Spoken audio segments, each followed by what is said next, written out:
ஆண்டவருடைய இனிய நாமத்தில் உங்களை சந்திப்பதில் மிக்க மகிழ்ச்சி அடைகின்றேன். நாம் இன்று தியானிக்க எடுத்திருக்கும் தலைப்பு, இறைவன் உங்கள் நடுவில் வாசம் பண்ண விரும்புகின்றார். தியான வசனம் செப்பனியா அதிகாரம் 3 வசனம் 17. உன் கடவுளாகிய ஆண்டவர் உன் நடுவில் இருக்கின்றார். அவர் மாவீரர், மீட்பு அளிப்பவர். உன் பொருட்டு அவர் மகிழ்ந்து களி கூறுவார். தம் அன்பினால் உனக்கு புத்துயிர் அளிப்பார். உன்னை குறித்து மகிழ்ந்து ஆடிப் பாடுவார்.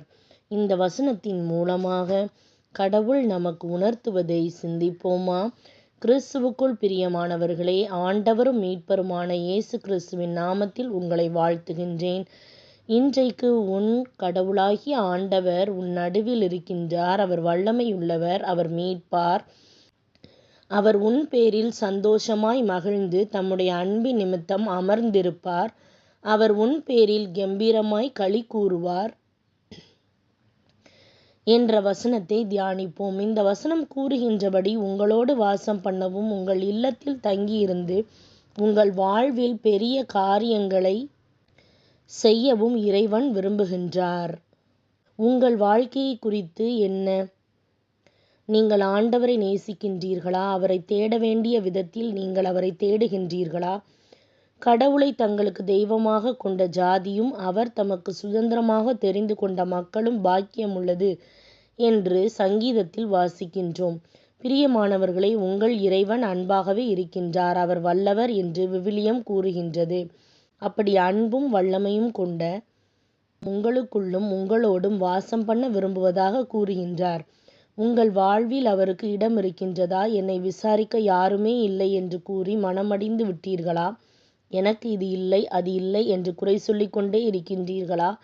உங்களையே நோக்கி பார்க்காமல் அன்புள்ளவரான இறைவனையே நோக்கி பாருங்கள். கடவுள் உங்களோடு வாசம் பண்ணி போஜனம் பண்ண விரும்புகின்றார். உங்களுக்கு எவ்வளவு பெரிய சிலாக்கியம் கிடைத்துள்ளது! பிரச்சனைகள் உங்களை சூழ்ந்திருந்தாலும் கடவுளை உங்கள் நடுவில் வாசம் பண்ண அனுமதித்தால் பிரச்சனைகளிலிருந்து வெளியே வரும்படி அவர் உங்களை வழிநடத்துவார். போராட்டங்கள், உபத்திரவங்கள் இருந்தாலும் ஆண்டவர் உங்களை பலப்படுத்தி எல்லாவற்றிலிருந்தும் வெளியே கொண்டு வருவார். எல்லா உபத்திரவங்கள் மேலும் சோதனைகள் மேலும் இறைவன் உங்களுக்கு ஜெயத்தை தருவார். இறைவன் உங்களுக்குள்ளும் உங்கள் வீட்டிலும் வாசம் பண்ண விரும்புகின்றார். நீங்கள் தினமும் அவரை உண்மையாய் தேடினால் அவர் உங்களுக்குள்ளும் வாசம் பண்ணுவார். பெரிதானதும் வல்லமையானதுமான காரியங்களை கடவுள் உங்கள் வாழ்வில் செய்வார். எப்பொழுதும் உங்களோடு கூட இருக்கும்படி அவரை நோக்கி கூப்பிட்டு உங்கள் மத்தியில் வாசம் பண்ண அவரை அனுமதியுங்கள். உங்களோடும் உங்கள் நடுவிலும் வாசம் பண்ணி தம் நாமத்தை மகிமைப்படுத்த அவர் பிரியமாய் இருக்கின்றார். சிந்திப்போம், வாழ்வாக்குவோம். நாம் ஜெபிக்கலாமா? பரம தகப்பனே, நீர் கொடுத்த அருமையான வாக்குத்தத்தத்திற்காக உம்மை சோஸ்தரிக்கின்றேன். ஆண்டவரே, மக்கள் நடுவில் வாசம் பண்ண நீர் விரும்புகின்றீர். நீர் திராட்சை செடி என்றும் நான் கொடி என்றும் நீர் கூறியிருக்கின்றீர். உம்முடைய மகத்துவத்தோடு நீர் என்னோடு வாசம் பண்ண விரும்பும் வண்ணம் நான் உம்மில் நிலைத்திருக்கவும் அதிக கனிகளை கொடுக்கவும் எனக்கு உதவும். நீர் எனக்கு வேண்டும். உம்மையன்றி என்னால் ஒன்றும் செய்யக்கூடாது. உம்முடைய அன்பான வல்லமையான சமூகம் எப்போதும் என்னை சூழ்ந்திருக்கட்டும். உம்முடனான என்னுடைய அனுதின வாழ்க்கையில்